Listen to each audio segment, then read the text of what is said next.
अस्सलाम वालेकुम यादगार वाइस चैनल के नाज़रीन ड्रामा सीरियल मायरे के नए एपिसोड में आप देखेंगे कि फ़ाकिर अपने बाप की तस्वीर को देखेगा, देखकर रोते हुए कहेगा कि बाबा मैं आप जैसा नहीं हूँ और मैं आप जैसा बन भी नहीं सकता। जब ये बात उसकी माँ सुनेगी तो फ़ाकिर को कहेगी कि बेटा ऐसी बात ना करो, तुम बड़े बहादुर हो। उस पर वो अपनी माँ से कहेगा कि मम्मा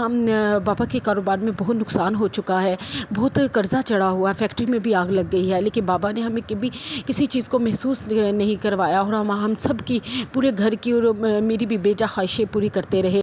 और चाचू और फराज फुप्पो ने मिलकर इस कारोबार को बहुत नुकसान पहुंचा दिया है। मुझे समझ नहीं आती मैं अब इस कारोबार को दोबारा कैसे खड़ा करूंगा, मुझे डर लग रहा है। उस पर उसकी माँ फ़ाकिर को हौसला देगी कि बेटा नहीं, इस डर को अपने अंदर से तुम्हें मिटाना पड़ेगा और तुम्हें बहादुर बनना पड़ेगा, वरना दुनिया तुम्हें कभी भी आगे नहीं बढ़ने देगी। आगे बढ़ने के लिए कभी भी दिल में डर को जगह नहीं देनी, उसकी माँ फ़ाकिर को हौसला देगी। और दूसरी तरफ आप देखेंगे कि एनी अपनी माँ के पास जाएगी और अपनी माँ से कहेगी कि ताया अब्बू के कारोबार में बहुत नुकसान हो चुका है और फ़ाकिर अब बहुत परेशान है, तो हम दोनों मैंने फ़ैसला किया है कि मैं अपनी ज्वेलरी फ़ाकिर को दे दूं ताकि हम कारोबार को नुकसान से बचा सके। उस पर एनी की माँ आयशा कहेगी कि तुम्हारा दिमाग ख़राब है, तुम्हें पता भी है कि फ़ाकिर और उसकी माँ ने तो हमारे साथ किया क्या है, तुम्हारे अब्बा को बिज़नेस अलहदा कर दिया है और हमारे साथ क्या सलूक हो रहा है इस घर में, और तुम अपनी सारी ज्वेलरी उनको देना चाहती हो। ये ऐसा कभी नहीं करना, बेवकूफ़ हो, हमारे हाथ में जो कुछ भी है वो भी चला जाएगा। यानी कहेगी अम्मा ये क्या बातें कर रही हो, वो मेरा शौहर है इस टाइम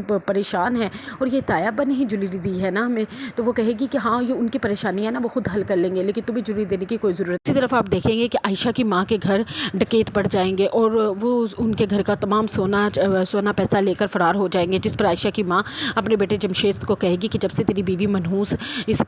घर में उसने कदम रखे हैं तो हमारे घर का तो सुख चैन ही ख़त्म हो गया और आज इस मनहूस की वजह से इस घर में डाकू भी पड़ गए। दूसरी तरफ आप देखेंगे कि जब आयशा को पता चलेगा कि उसकी माँ के घर डाका पड़ गया है तो वो रो रही होगी। जब कमरे में हबीब आएगा, आयशा को रोते हुए देखेगा तो पूछेगा क्या हुआ है, तो वो डर डर के हबीब को बताएगी कि अम्मा के घर रात डकैती हो गई। उस पर हबीब कहेगा तुम्हारी अम्मा के घर में कौन सा कानून का ख़जाना था जो चोरी हो गया जिस पर तुम अफसोस कर रही हो। तो आयशा घबरा कर हबीब से कहेगी नहीं हबीब ऐसी बात नहीं है, दरअसल जो मेरा और एनी का सोना था ना वो भी मैंने अम्मा के घर रखवाया था, वो भी सब चोरी हो गया। तो ये बात सुनकर हबीब के तो तोते उड़ जाएंगे और वो आयशा पे शदीद नाराज़ होगा, गुस्से होगा कि तुमने ये सोना अपनी माँ के घर रखवाया क्यों था, अब हम